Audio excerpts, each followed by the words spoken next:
Atvykome šiandien į Kauną, į termodalinį terminalą.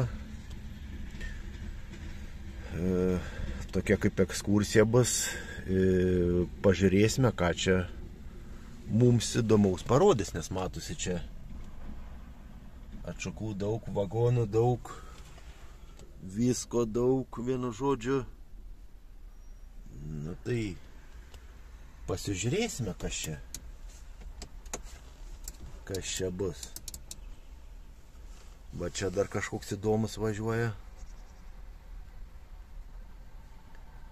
LTG Infros kažkoks tai aparatas.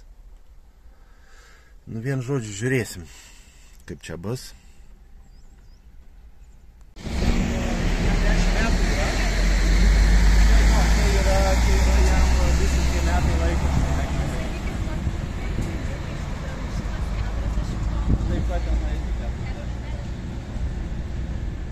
Tai va, kaip tik puikiai proga pasitaikė, galėsit stebėti, kaip konteinerį aptarnauja.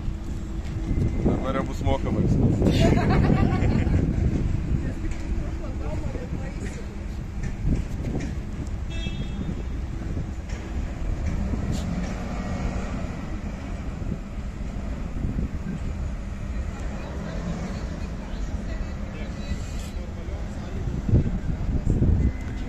Žiūrime, kaip nukraus konteinerį.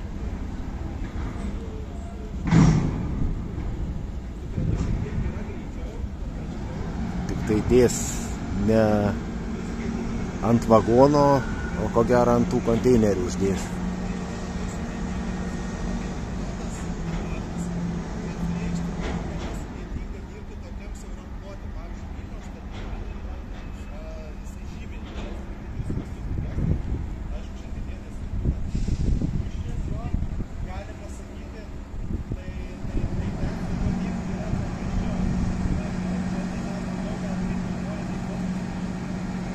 Toliau padės į antrą eilę.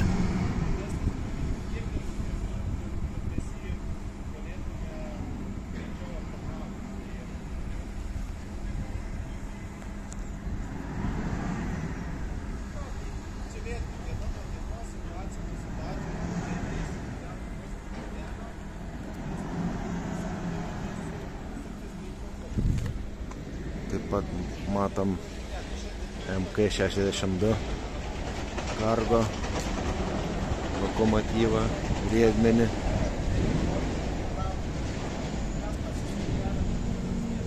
Daugiau nieko ypatingo.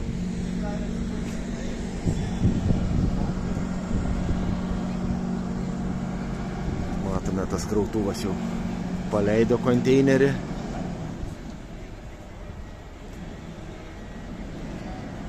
Tai gal tiek, gal dar ką nors rasime įdomaus. Oho, koks plotis.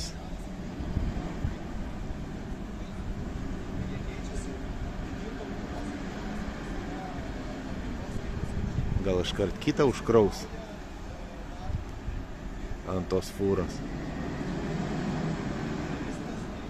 Greičiausiai.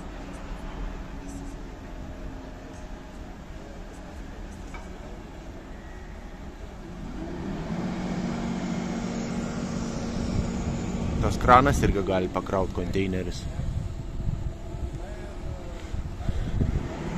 Kiek matom, 40 tonų keliamoji gale.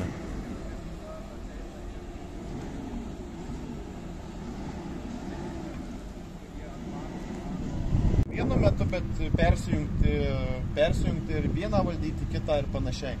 Tai mes taip pat tą idėją turim, kad ateityje galėtų tas kranas būti autonominis ir galimai valdytų kraną žmogus kažkur iš kabineto, tiek šitą kraną, tiek galbūt Vilniaus terminalo kraną, bet čia labai tolima, sakykime, dar ta opcija, kur reikia plėtoti. Vat, pavyzdžiui, kolegos iš kargo, kurie užsiema vagonų priežiūrą.